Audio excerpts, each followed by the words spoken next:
I was proud to be from Rotherham, but because of everything that's gone off, it's difficult to say that now. It's all right. It's not.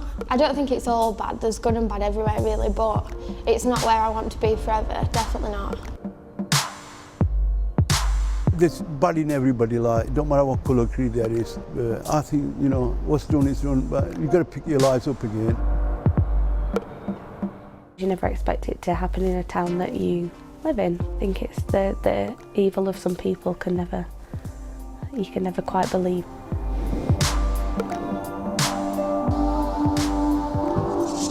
There's a lot of abusers in the town.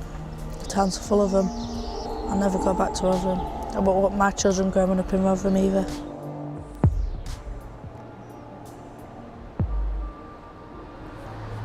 This is Rotherham, the town at the centre of one of the biggest child abuse scandals in recent history. 1,400 children were abused. They were raped, tortured. The police and the council were found to have totally failed the young people in their care. So we've come up to the town to find out how a place like this survives and moves on. Guilty verdicts in the trial that exposed the exploitation of vulnerable teenage girls. 1,400 children subjected to appalling sexual abuse in Rotherham by gangs of men over a 16-year period. Because gangs were of Pakistani origin and most of their victims were white, the authorities shied away from the issue. Some were worried about being called racist. Others were more bothered about community cohesion than protecting children. Bullying, sexism, suppression and misplaced political correctness. We're living vicious and traumatic events for the courts that for many of these young women completely shattered their lives.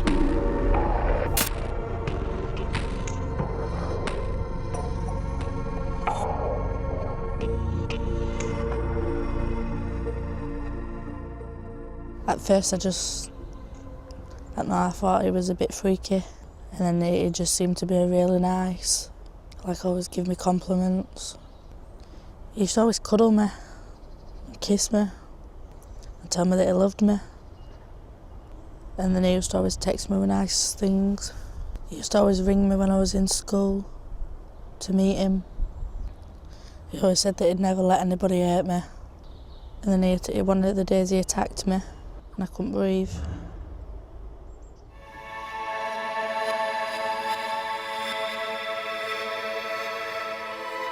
I don't think there's many people that would say, yeah, I'm from Rotherham and I'm happy about it. I don't think there's many people around that would say that anymore. For something to be so negative in press and in media, like, there's no positive, like, at all. So now, if you do go anywhere and say, oh, I'm from Rotherham, it's first thing they ask you about, whereas nobody knows how good about you. Like, there's things that, like, I'd do massively different, like, if I go out on a night out with my friends, there's no way we'd get a taxi home, or especially not on his own, like, we'll get a lift or we'll stay in house rather than going out. How do you think Rotherham's changed? Like, when I were at school, we'd go to the park and hang about until 9, 10 o'clock at night and then go home, whereas now, like, I said to my kids who were coming here, like, don't go anywhere when it's dark, don't do this, don't do that, make sure you don't. Because, I mean, it's all right, like, everybody will say, like, oh, parents shouldn't be letting them out, but it's easy for a kid to lie to the parents and say, oh, I'm going to my mate's house, and then the mate will say the same thing to their mum and dad, and it just doesn't happen. They're just roaming about on the streets, and it's not a safe place to be anymore. I think it'd just be like, you can't trust anybody. Nobody walks about with, like, a rapist sticker on the forehead. You don't know who they are, you don't know what they look like. They're quite obviously still out there, probably living a normal life, and it could be anybody. Like, if you go out round town or if you go shopping in town centre, like, it could even be a person that's saving you at till, or you don't know. Yeah, we just used to meet at the leisure centre, in the alleyways in town. Sometimes we just used to sit there and talk and listen to music. And then there'd be times when he used to force me to have sex with him and force me to do other stuff even though I said no. But then if I didn't do it, he used to threaten me.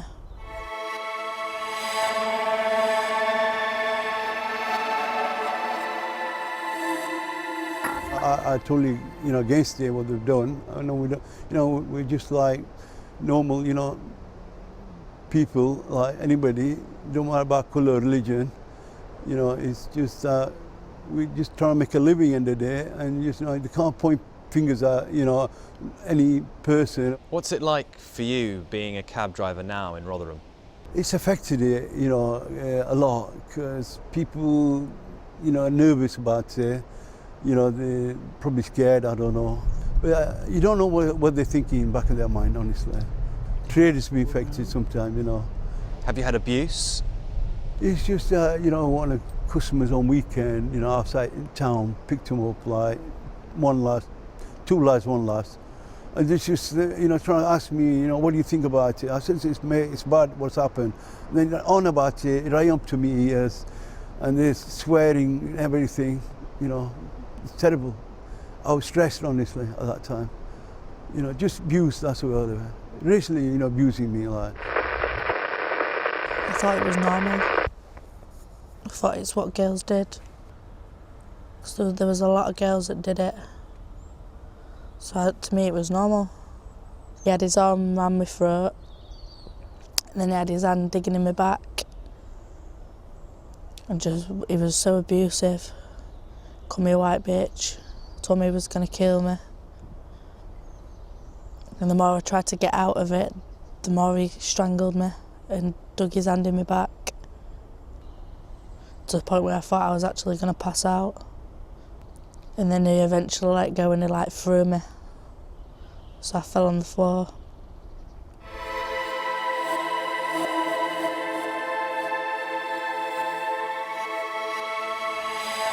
A criminal's a criminal, doesn't matter what race, what creed, what background he comes from, you deal with the criminals. And I think the police, the council have failed in their duty of care to these young vulnerable adults, young girls who have everlasting. And now, in terms of what's happened, with a lot of people, it's made the Asian community tarnished within the same looking life, where we're all seen as groomers, we're all seen as paedophiles. We've had lots of violence, lots of racial attacks, racially motivated attacks. So I am very concerned about my children. I want them to walk in the streets feeling secure. I want them to walk in the streets feeling proud of their heritage and being part of Rotherham community. I don't believe that I can leave them outside and just come back inside. I won't trust their safety. Because you're that scared? Yeah. What's it like to sit down and having to explain to your children what's happened here? Really hard, really hard. It's a conversation you would have with a 15, 16-year-old, not 10, 11-year-olds. It's almost you're taking away their innocence. But you weigh up the pros and cons, and it's the lesser evil that you have to explain to them. And it just got worse and worse. There was more men involved, and they was doing stuff more often, forcing me to have sex with them and other sexual stuff. Yeah, I thought I was going to die. It got that bad. I didn't think I was going to live much longer, because I thought they was going to kill me.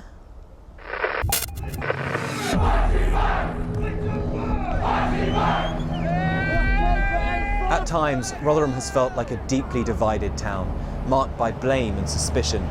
Since September 2012, there have been 15 protests in the town, many involving far-right groups.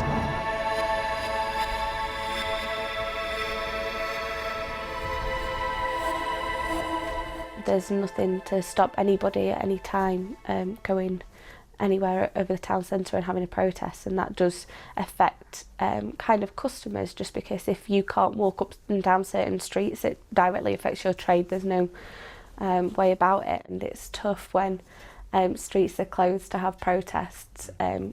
Customers can't get in or get past, or so it makes a big impact, and it's the difference between staying afloat and going under for certain businesses.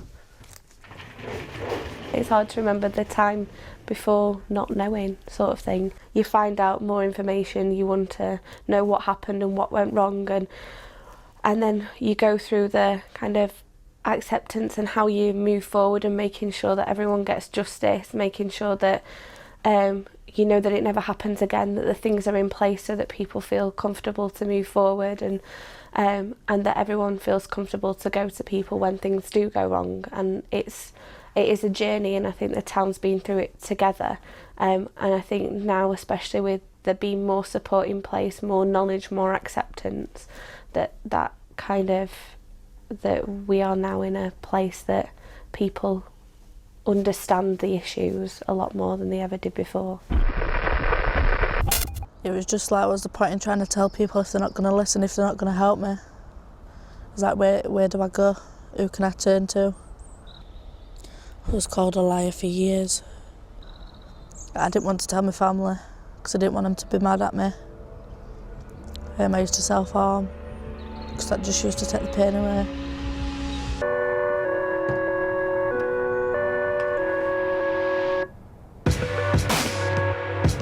There were that many girls that were abused, and then it affects all the family, all the friends, all that. So it must have been like a massive amount of people who it's affected, and I can't personally see how you get over that.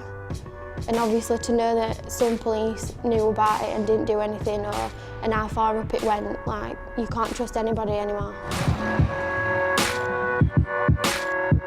I think it'll get better, you know, when he dies down, hopefully, you know, people will just get on with their lives, you know, and we'll get on with our lives, you know, there shouldn't be a problem there. I will stay because I do believe in people of Rotherham, I do believe in communities of Rotherham. I've lived here, I've worked here, I know lots of very, very decent people, and I think together we can rebuild this town to the greatness that it was. I will not let negativity spoil what is a great town. I don't believe we should be defined by this at all. It is still going on. I know it is. Because the police and social services don't do anything. When you think about Rotherham now, what words spring to mind?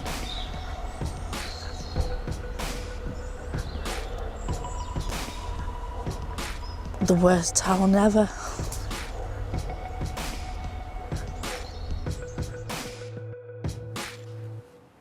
If you want to share that film, you can find it on our programme page, bbc.co.uk/Victoria. Thanks for your comments. This from Suzanne on Facebook.